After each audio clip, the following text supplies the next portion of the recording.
A space where the stories and traditions that matter most to us get told by us. We're students. We're storytellers. We're documenting the craft The culture. And the traditions that are important to us. through our own eyes. In our own words. No outside voices. No filtered narratives. Just real stories from the inside out. This is the Blue Oama Project.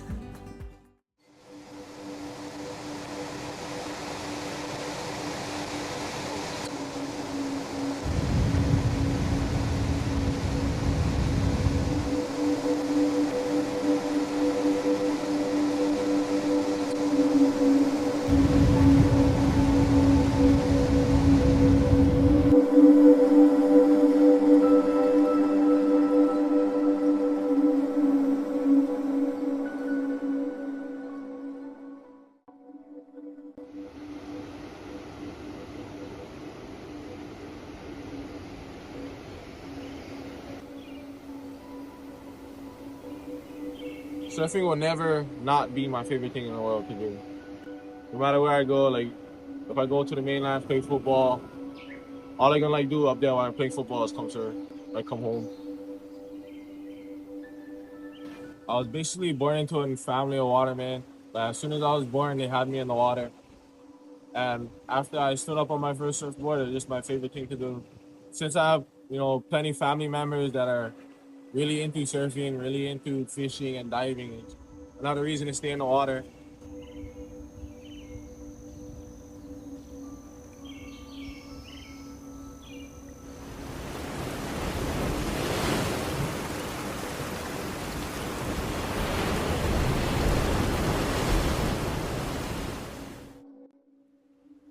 If you listen to my dad will tell you when snap was the coolest thing ever. But what I think is ultimate, I think barrels is the best thing you can do in the surf.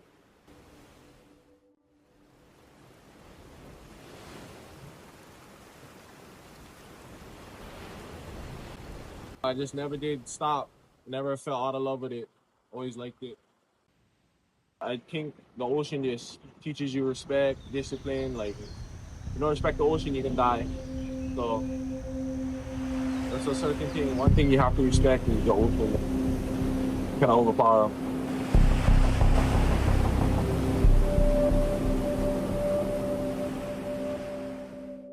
Consistency is the most important thing. Like, you see guys who work hard and guys who get talent that don't work hard, the guys that work hard gonna beat them every day. So consistency is like training, practicing, going out, going surf, swimming, running. In every way of life, consistency is the most important thing. I just think if stay consistent, then you're not gonna get nothing. I wouldn't be where I am today if I never surf every day.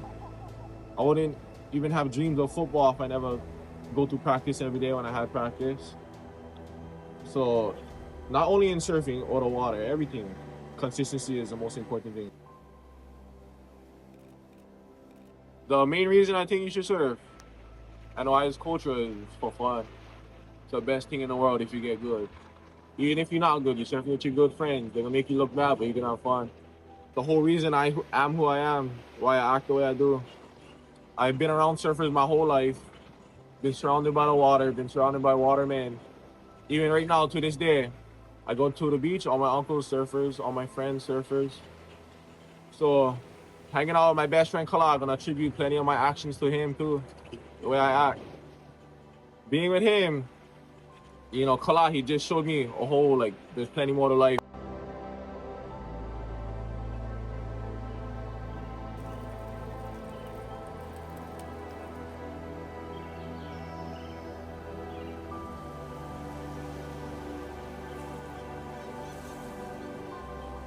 And what kept me doing it, to this day, surfing is the best thing to do for me. If I ever, anything wrong, I go surf. In every aspect of my life and the ways I live, it's just I contribute that to being at the beach, surfing, being raised how I was. So, in many ways, everything leads back to the water.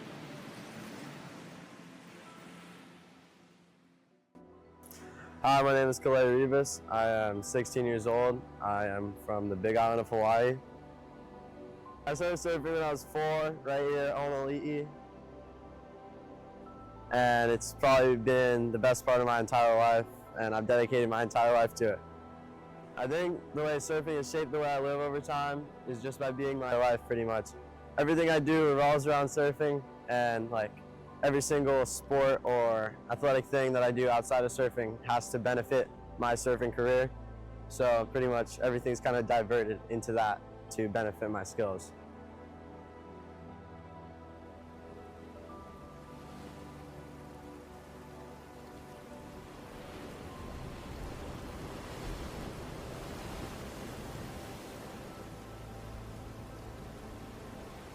I think surfing is different from other sports for a multitude of reasons, but especially with like competitions, because there's never a wave that's like the exact same as another wave. But judging waves and judging surfing is so difficult because everything is different and not everyone surfs the same. It's not like a set thing, so it's really difficult for it to be fair occasionally.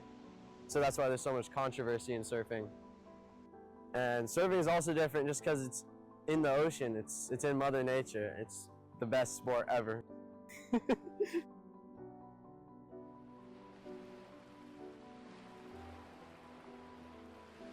I think in this day and age, there isn't really anything that doesn't show everything on social media.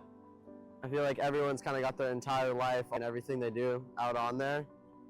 But a lot of what's not shown is like all the hard work that goes into it and all the trainings and every single day going surfing, like no matter what, even if it's like 1 to 2, like terrible Honolulu, but you still go no matter what. Like those clips will never be out there and no one really sees that, but there's hard work being put in every day. I think something that happened to me when I was surfing that changed the way I thought about it was nearly dying, or what I thought was nearly dying on North Shore. I got a really big wave at sunset and was pulling into the barrel, and like I just fell in the worst spot. I hit the water, I like skipped. It was like, I'm gonna die. 15 seconds underwater, which doesn't sound like that much, but it was super gnarly. And then I kind of came up, and when I was reflecting on that, I felt like I had a new appreciation for the power of the ocean and just a new respect for it, especially.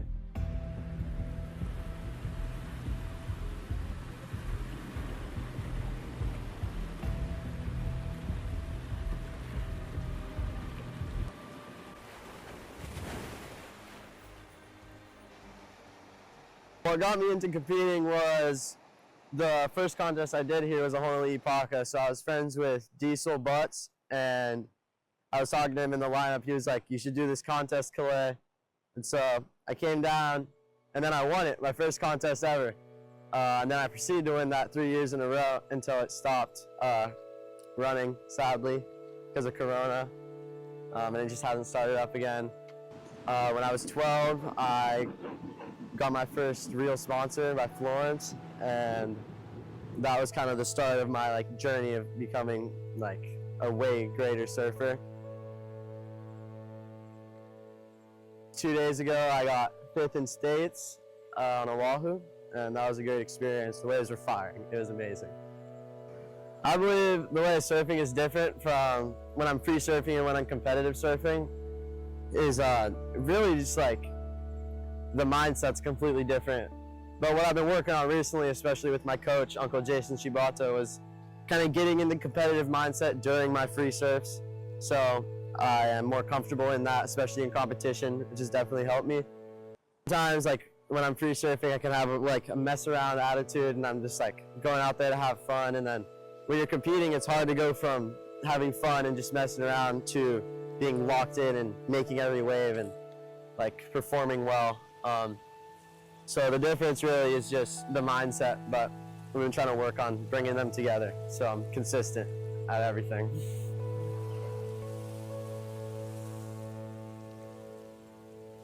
I definitely think surfing has changed from how it used to be, for sure. Especially competitive surfing has changed a lot more from like the being focused on the competitors and like the relationship between competitors and the rivalries and all that has really shifted more into like with WSL it's kind of just shifted into media and all of it's kind of about like getting the next viral clip, and it's not just how it used to be back in the day where everyone was just surfing and having a good time.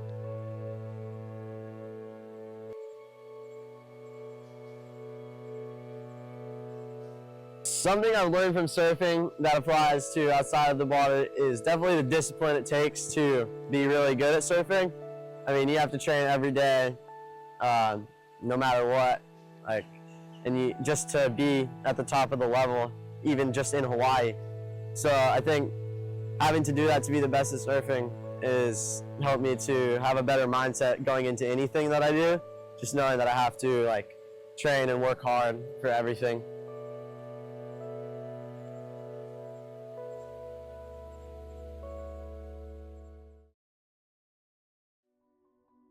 So I started surfing when I was pretty young. I think around kindergarten age. My dad would take me to like another beach and he would just put me on the longboard up into the river.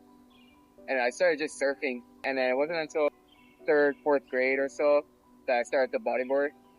And there was just like one wave I just was able to do it. And I was surfing out. And that learning curve really was something new and it inspired me just to keep going and just focus on myself. Being around other surfers and people influenced like my mindset just by showing aloha. When I go to like a new spot, it's really just about like respecting everybody else, you know, because they might have surfed there more than me. Learning that kind of value, respect, like aloha. What I learned from surfing that applies outside of the water is just kind of like being aware of my surroundings, like where I am, how I am, like what I'm doing, you know, because when you surf a place that's a little bit more sketchier, like if there's rocks or reef, and you're just kind of wanting to be more aware of your surroundings, where the rocks are, how it's like the wave is going to break.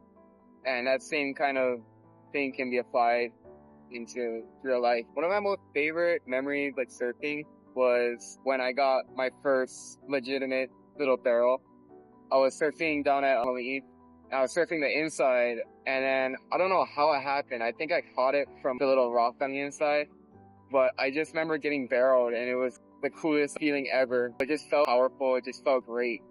And I still get like the image of that barrel in my head. Like I just envision myself in the barrel.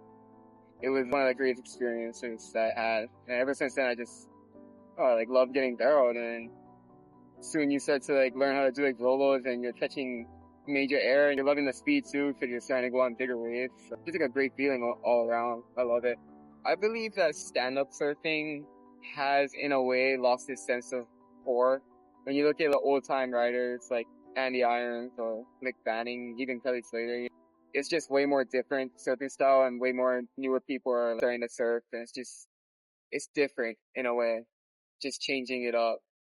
Bodyboarding though, to me has always just been core. There was a time when it was very popular and now it's kind of slowed down. Also too, social media and how one looks at somebody else's style, it can kind of change up and then soon everybody's style just looks exactly the same. I noticed a lot more of the spots I grew up with just kind of starting to become way more crowded than it was before. There's just way more newer faces. It's not a bad thing. It's just different. What I learned from surfing that you'd never see on social media is the main respect and showing aloha. You know, you can't just like show up and just act like you're the main guy. I had to learn that. I think that everybody should learn that. Like, how can you just show aloha when you don't even show respect? To finish off this interview, here are my words of wisdom. You guys all gotta work hard, train hard, do school good. You need malama your family. You need malama the aina. You need to put 100% into everything you do, no matter what. Yeah, just be kind and nice and love life.